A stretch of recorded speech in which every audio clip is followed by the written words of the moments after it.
આજે આપણે ચિત્રકલામાં કેલિગ્રાફી શીખવાનું છે. બરાબર? કેલિગ્રાફી એટલે શું? તો કે કેલિગ્રાફી છે એટલે મુક્ત હસ્ત રેખાંકન કહેવાય.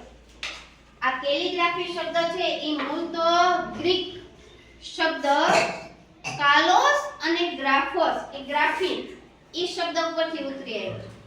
કાલોસ નો અર્થ થાય સુંદર અને ગ્રાફોસ નો અર્થ થાય લેખન, સુંદર લેખન, રેખાચિત્ર, રેખાંકન અથવા તો ચિત્રકામ એટલે કેલિગ્રાફી.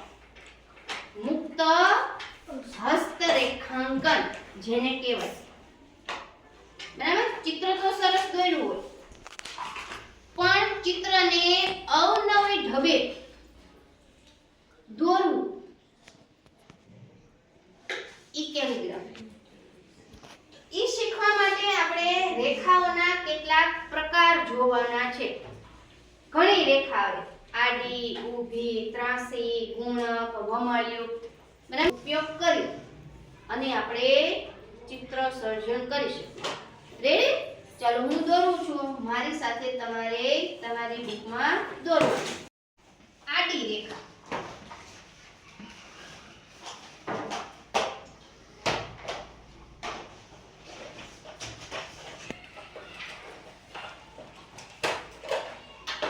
આડી રેખા છે. બરાબર?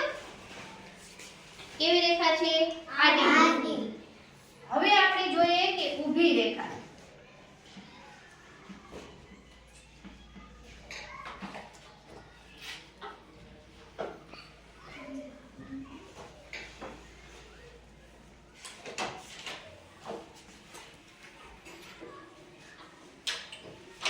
આ ઊભી રેખા છે. હવે જોવાનું છે ત્રાંસી રેખા.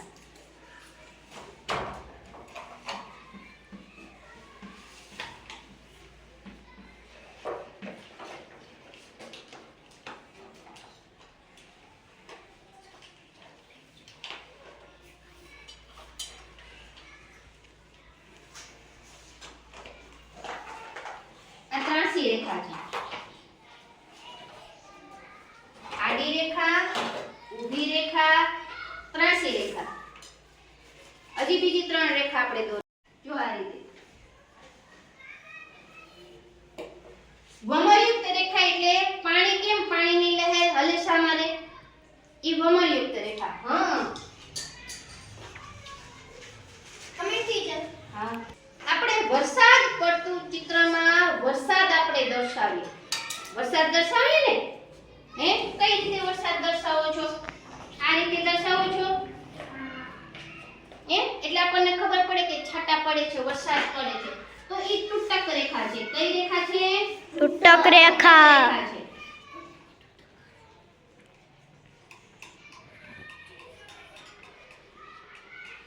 આ રીતે તમે દર્શાવો ઊભી અથવા તો આપણે આ રીતે દર્શાવીએ છીએ ને.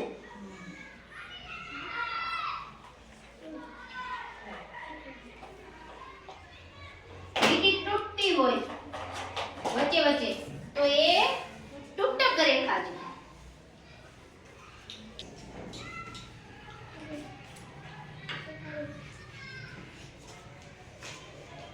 હવે ગુણક રેખામાં શું કરવાનું છે?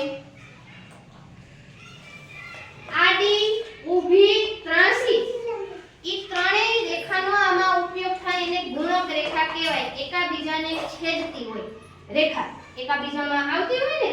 બરાબર? ધારો કે આ રીતે હું દોરું છું અને ફરી પાછું આમ દોરું છું તો એ ગુણક રેખા છે. મેડમ? હા.